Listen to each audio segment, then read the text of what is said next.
어려운 거 없습니다. 댓글만 달아주시면 돼요. 근데 중요한 건 구독자가 5만이 넘었을 때만 이 선물이 갑니다. 그래. 그것도 동시에. 이제 좀 부진한 선수 내진 팀을 좀 살펴볼 시간인데 왜 또 그렇게 쳐다보죠? 눈이 왜 이렇게 빨갛죠? 누워있다 일어나서 그런가요? 네가 날 빨갛게. 왜 그래? 뭐가? 아니 누워있다 보니 오늘 노출도 심한 옷 입고 하고 있어. 뭐가 노출이야? 이게 노출. 허벅지가 이만큼씩 나와가지고. 이러면서 터치하지 마. 불편합니다.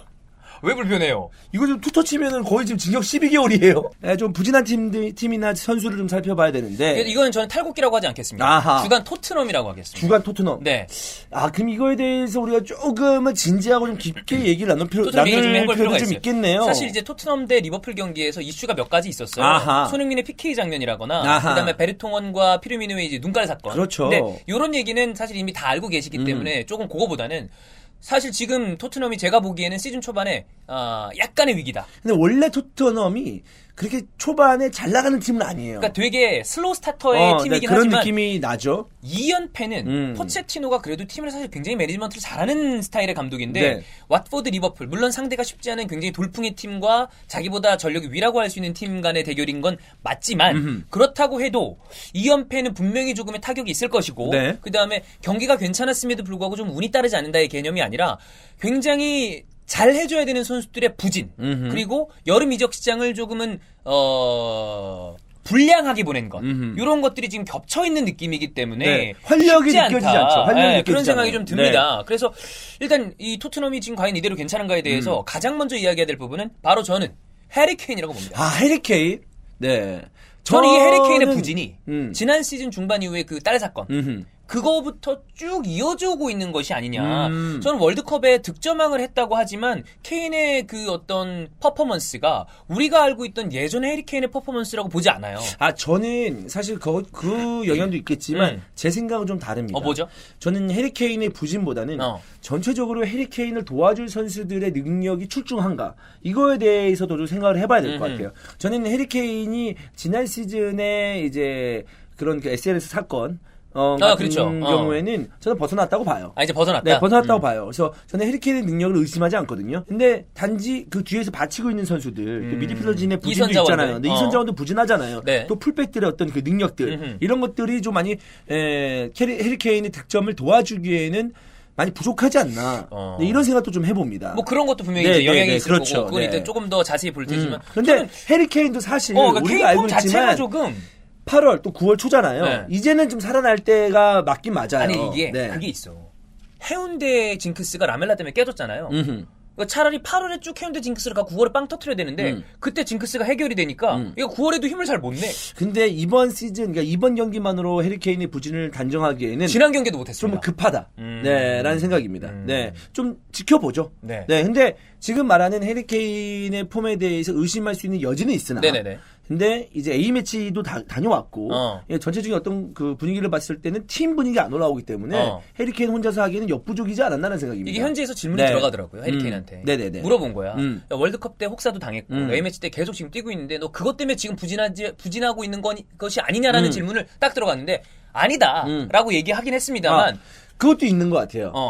본인은 아니다라고 하겠죠. 네. 그러니까 저는 이 아니다라는 말이 신경을 쓰고 있다는 느낌이 들었어요. 그래서 난 종윤이의 얘기에 동의하는 것처럼 제가 말씀을 드리면 해리 케인 젊은 선수가 월드컵을 처음 경험해봤어요. 그렇지. 월드컵에 대한 영향을 다음 시즌에 미친 선수들이 간혹 있어요. 있어요? 팀들도 있고. 많이 있습니다. 또 바이에른뮌헨도 월드컵 징크스라고 해가지고 월드컵에서 독일이 되게 성적을 잘 내면 그 다음에 시즌에 성적이 좀 안 좋은 경우가 좀 있어요. 네네. 왜냐하면 이제 바이에른뮌헨 주축 선수들이 이제 대부분 독일 선수들이기 때문에 그런 것처럼 해리 케인도 아직 그런 경험이 없기 때문에 그런 걸 느낄 수가 있으나 저는 아직은 그렇게 크게 걱정할 단계는 아니라고 봅니다. 네, 단지 지금의 해리 케인의 부진은 팀 전체적으로 분위기가 다운되어 있기 때문에 거기서 오는 영향이 좀 있지 않나라는 생각입니다. 네. 자, 그럼 이제 최전방은 이제 뭐 조금 저랑 주원 형이 의견이 좀 달랐는데 네네. 그 밑으로 내려와서 저는 이제 델레 알리가 부상으로 좀 빠져 있기 때문에 에릭센과 시너지를 못 내는 거는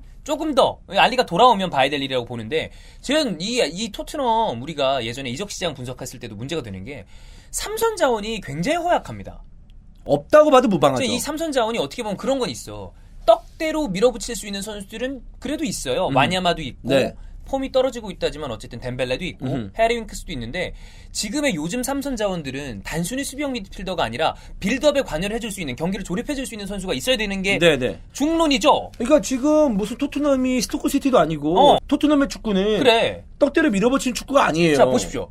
맨시티 페르난지뉴가 있지만 그 위에서 케빈 데브라이나 다비드 실바가 지속적으로 중원에서 빌드업을 해주죠. 네. 그 다음에 맨유 포그바 있고 맨유 폭바가 이런 경기처럼 해주잖아. 네. 뒤에서 다 마운갈바 그리고 프레드라는 선수도 그래서 영입을 한 거고. 그 다음에 리버풀은 마이날둠이나 아니면 핸더슨이 그런 능력을 가지고 케이타도 굉장히 활발하게 움직여주는 팀이고 그리고 심지어 아스날도 쪼다라 그렇지 조립 가능한 자카라는 선수가 있고 이번에 데려온 루카스 토레이라도 그런 능력을 가진 팀 네, 선수고 근데 토트넘이 유독 그런 선수가 굉장히 부족합니다. 그러니까 뭐냐면 예를 들어서 진짜 이번 경기처럼 이 델리알리가 없을 경우에는 에릭센에게 가중되는 부담이 굉장히 너무 커집니다. 커요. 커지고 너무 커. 그럼 뒤에 누구 있느냐? 뭐 덴벨레, 윙크스가 있는데 뭐 나이어도 있고 덴벨레는 벌써 지금 거의 계단식으로 뚝뚝뚝 계속 떨어지고 내려오고 있는 있습니다. 계속. 선수고 윙크스는 굉장히 촉망받던 선수이긴 했으나 잘했던 적도 있어요. 네. 그러나 부상 이후에 제대로 자신의 폼을 보여준 적이 없기 없죠. 때문에 아직 물음표고. 물음표. 그럼 결국 누구냐? 에릭센과 델리알리 하나밖에 없고 완야마는 지금 그냥 근육으로 축구해야 그래. 되고 그렇기 때문에 두 명밖에 없는데 나이어도 좀 그래 요즘에 두 폼이 안 좋아. 명을